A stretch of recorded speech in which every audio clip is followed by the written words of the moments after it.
Hey everybody, it's Dave here from Dragonhill Games, and you're watching This Week in MTG Finance. As always, and before we get started, I want to thank MTG Stocks for allowing us to use graphical information for the purposes of this video. Boy, there is a lot going on in the Magic universe right now. A lot of angst surrounding things like these Walking Dead secret layers, and I'm going to be doing some topical videos later this week. So if that's something that interests you, if you want to get in on some of the discussion with me, then make sure you check those out. But I will just say as a quick kind of side note that I am on the side of being pretty disappointed with Wizards' conduct lately, especially surrounding things like these secret layers. Standard is an absolute dumpster fire, with Omnath being represented in over 80% of the decks in this past weekend's 2020 championships. There is just a ton going on right now, but let's dive right into our top 10 list, and we're going to start right here with Trade Routes from 9th edition. So taking up the number 10 spot this week, Trade Routes is just an amazing commander card. For 2 mana, we get an enchantment that allows us to pay 1 and return a land we control to its owner's hand. We can also pay 1 to discard a land and draw a card. Currently valued at $5, and Trade Route is up 50% this week. It's absolutely no wonder that this card is on the move, considering all of the awesome new landfall cards we got, and this card has always traditionally worked really well alongside something like Crucible of Worlds. Coming in at number 9 this week, and on our list again, is Radiant Archangel from Urza's Legacy, valued at $30, and this is up another 53% this week. It is a reserve list card, and it did get quite a bit of attention because about a month or so ago, Star City Games did a Commander podcast type of video about Radiant Archangel. Still a pretty terrible card in my opinion. For 5 mana, 2 of which has to be white, we get a 3/3 flying vigilance creature that gets +1/+1 for each other creature with flying in play. Just feels to me like for that type of mana investment, there's a lot better things we could be doing in Commander. Coming in at number 8 is a card I really like to see on the list, and that is Ashnod's Altar. Now this is specifically the Antiquities printing, valued at almost $25, and this is up 53% this week. Clearly this is a classic Commander combo piece. It's had a bunch of different printings in a bunch of different sets, with Eternal Masters bringing us an amazing looking alternate or new art, I guess, version of the card, and then of course that was copied in Mystery Booster. Outside of the original Antiquities printing, these new art versions of Ashnod's Altar are the highest value printings of the card. Of all the cards I sell in my store by volume, Ashnod's Altar is definitely on the top 10 list.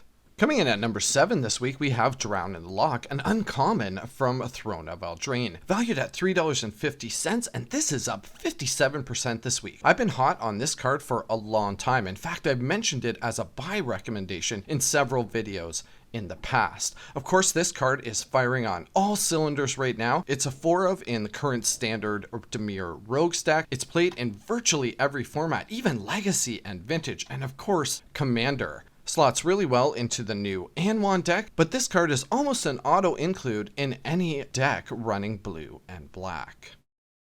Here we have another reserve list card that's had a wild ride. Our number 6 winner this week, Bone Dancer from Weatherlight, valued at $10.50, is up 77% this week. I actually like to see cards like this on the list. There's definitely a use for Bone Dancer in Commander. For 3 mana, we're getting a 2/2, and for just 0 mana, that's right, for free, we can put the top creature card of a defending player's graveyard onto the battlefield under our control. Now, obviously, there's some conditions that must be met. Bone Dancer will deal no damage this turn, and it has to be attacking and unblocked. It's definitely something that could be accomplished in Commander. Really interesting card, and an interesting price progression on this. I mean, it's had highs back in 2018 as high as $8 and lows recently as low as $1.80. But today, this card will cost you $10.50.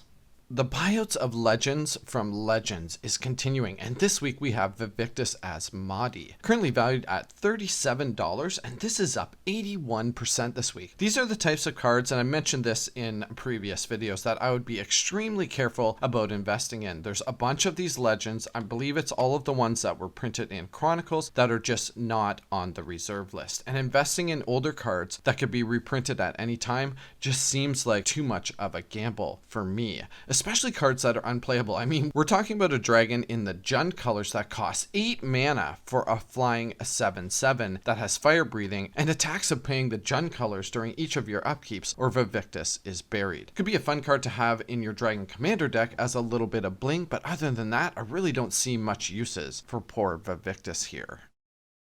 Coming in at number 4 this week, we have Wayward Swordtooth, the promo pack version, valued at $36, and this is up 84% this week. The price on this thing is way out of line. I think it's just a price manipulation due to low quantity. Unfortunately, a lot of these promo pack cards are not ending up in the hands of players where they should be, especially recently, because most of these promo packs, stores use them as sort of additional prize support and things like that, and a lot of tournaments obviously aren't being played right now. The price on this should actually probably be in the sort of $14 to $18 range, which is where all the other printings of this card is. And this gives us a really good opportunity to talk about Wayward Swordtooth as an actual card. For just 3 mana, we're getting a 5/5. Now, it can't attack or block unless you have the City's Blessing, but generally that's not a non-issue. This card is super popular in Commander, especially in decks like Selvala. Really good way to ramp Selvala out for just 3 mana, getting a 5/5, and then of course you can start tapping Selvala for 5 mana every turn. Additionally, people play it for the ability to play an additional land on each of your turns. So obviously, super good card to be running in any green sort of lands matter, stompy, or ramp type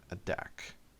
Our number 3 winner is another card that's had a really interesting sort of price history over the course of the last few years. Had a wild spike to almost $100 back in April of 2018, and then it basically spent the next 2 years losing 80% of its value. Sat around $20 or $24 for a few months as a low point, but over the course of the last couple of months, with all this renewed interest in reserve list investing, the Preacher has been back on the rise. Today we're valued at $50, and he's up 94% this week. I really like Preacher because it's actually playable, of course, in Commander. For 3 mana, we're getting a 1/1 creature that we can tap, choose an opponent, and then they choose a creature they control, and we gain and retain control of that creature as long as Preacher stays in play and remains tapped. Fun Commander card, especially if you can be really surgical with your deck.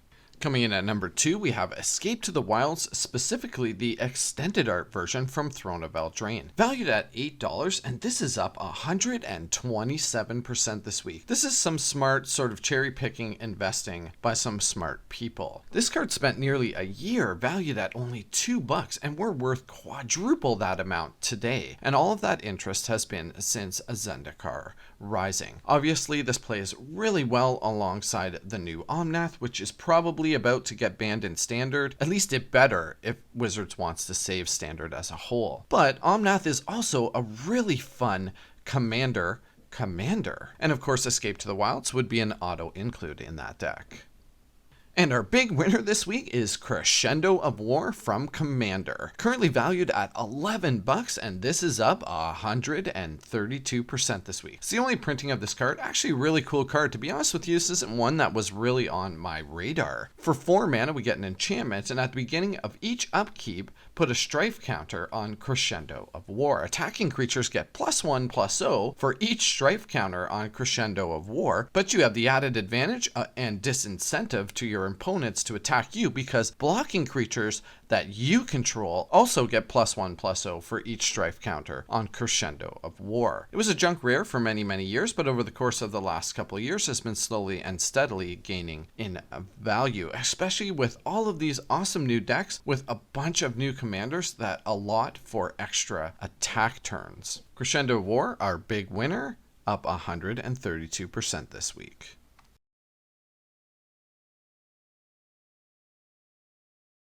All right, before I get to cards I'm investing in this week, as always, if you're a subscriber, you know I want to thank you for being here. I really appreciate your support. And if you're looking for a way that you can support this channel, go ahead and visit our online marketplace at www.dragonhillgames.com. You can find a link for that in the description of this video. We recently got some Zendikar Rising collector boosters back in stock, so if that's something that interests you, go ahead and check that out. More and more, and every day, I'm starting to take the stance that the only place to put your money if you're investing in Magic the Gathering cards is in places like good quality reserve list cards and Commander playables. Things like Mikokoro, Center of the Sea, are a really good value at only $3.90. This card slots really well into commander strategies like Nekusar and Xyrus, the Writhing Storm. Original printing was back in Saviors of Kamigawa, and you can pick that up for around $6, but the Masters 25 version is a fantastic pickup at still under $4. Another card I'm really liking the look of for the future is Forsaken Monument from the brand new Zendikar Rising set, completely flattened out at around $10. A great time to be picking up this card. This triple threat for Commander is just 5 mana for a legendary artifact that gives all our colorless creatures +2/+2. Whenever we tap a permanent for colorless mana, we add an additional colorless mana. And whenever we cast a colorless spell, we gain 2 life. I'm sure that this card is going to be involved in a lot of combos going forward. But again, it's just super good value in decks focused around colorless creatures as well. Now, our value pick for this week is another great commander card, and that would be Caged Sun, specifically the Mystery Booster version. You can get this for under $6, but most of the versions are in the $6 to $7 range. I can't keep this thing in stock in my store. As soon as they come in, they literally fly off the shelf. Super great commander staple, can end up in almost every deck. For 6 mana, we get an artifact, and when it enters the battlefield, we choose a color. All our lands tap for additional mana of the chosen color, and our creatures of the chosen color get an additional +1/+1. And our speculation play for the week is Marwyn the Nurturer from Dominaria. You can still pick this card up for under $1.50. Let's be realistic, folks. Dominaria is in the rearview mirror and has been for a while, so playable rares from that set are slowly starting to creep up in value. Marwyn's a threat that must be answered. For 3 mana, we're getting a legendary elf that keeps growing in size whenever an elf comes into play, and she taps for an amount of green mana equal to her power. Really good in elf ball strategies and even sees limited play in Modern. Now is the best time to be picking up Marwyn the Nurturer. It's never going to be cheaper than $1.35. All right, I really hope you guys enjoyed this episode of This Week in MTG Finance. If you did, go ahead and smash that like button. It really helps me out, and I'll see you again soon. Bye for now.